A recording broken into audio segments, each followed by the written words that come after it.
Bismillahirrahmanirrahim. Perkenalkan, nama saya Muhammad Hasan Fuluk dari Prodi Bimbingan dan Konseling. Ingin menjelaskan dasar-dasar ilmu pendidikan. Yang pertama, pengertian sebagai suatu sistem, komponen pendidikan, tujuan pendidikan, peserta didik, materi, metode, media dan alat pendidikan, dan lingkungan pendidikan. Yang pertama, pengertian sebagai suatu sistem. Sistem adalah suatu kelompok unsur yang saling berinteraksi, saling terkait atau tergantungan satu sama lain yang membentuk satu keseluruhan yang kompleks.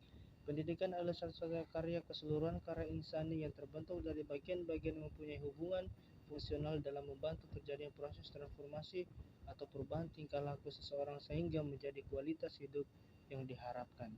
Pendidikan sebagai suatu sistem adalah suatu komponen yang saling berhubungan dengan secara teratur dalam proses belajar mengajar untuk mencapai tujuan agar para pelajar tersebut dapat secara aktif mengembangkan potensi di dalam dirinya yang diperlukan untuk dirinya sendiri dan masyarakat.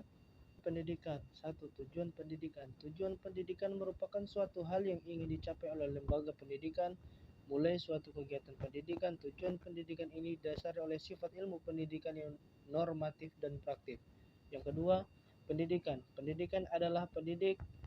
Secara akademis, pendidikan adalah tenaga kependidikan, yakni anggota masyarakat yang mengabdikan diri dan diangkat pada lembaga tertentu yang berkualitas, seperti guru, dosen, tutor, fasilitator, instruktur, dan sebutan lain yang sesuai dengan khususnya. Peserta didik. Peserta didik adalah anggota masyarakat yang berusaha mengembangkan kemampuan, potensi, bakat yang ada pada dalam dirinya mereka melalui proses pembelajaran yang disediakan oleh lembaga pendidikan dan pada jalur, jenjang dan jenis pendidikan tertentu sesuai dengan usia mereka.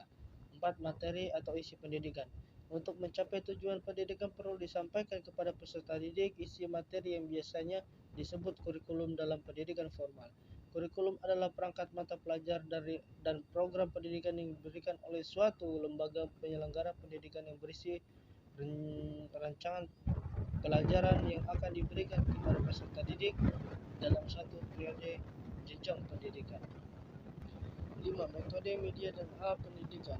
Metode pembelajaran. Metode pendidikan adalah cara untuk menyampaikan informasi atau materi pembelajaran.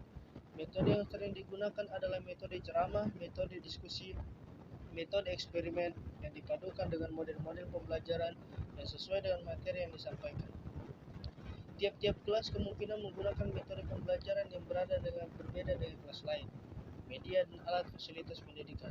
Untuk menunjang tercapainya tujuan pendidikan, komponen pendidikan yang terakhir adalah fasilitas. Fasilitas sebagai penunjang juga harus terpenuhi, misalnya laboratorium, lapangan olahraga, internet, dan sebagainya. 6. Lingkungan pendidikan. Lingkungan pendidikan adalah segala sisi kehidupan dan kebudayaan. Hal ini karena pendidikan berkembang juga berdasarkan perubahan kebudayaan, sehingga pendidikan tidak hanya berada dalam lingkungan sekolah saja, tapi juga ada dalam lingkungan bermasyarakat.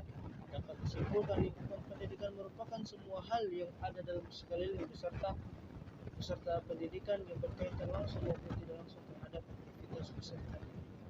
Sekian dari saya, presentasi dari saya, penjelasan dari saya tentang sistem pendidikan kurang lebih. Wabillahi taufiq wal hidayah. Wassalamualaikum warahmatullahi wabarakatuh.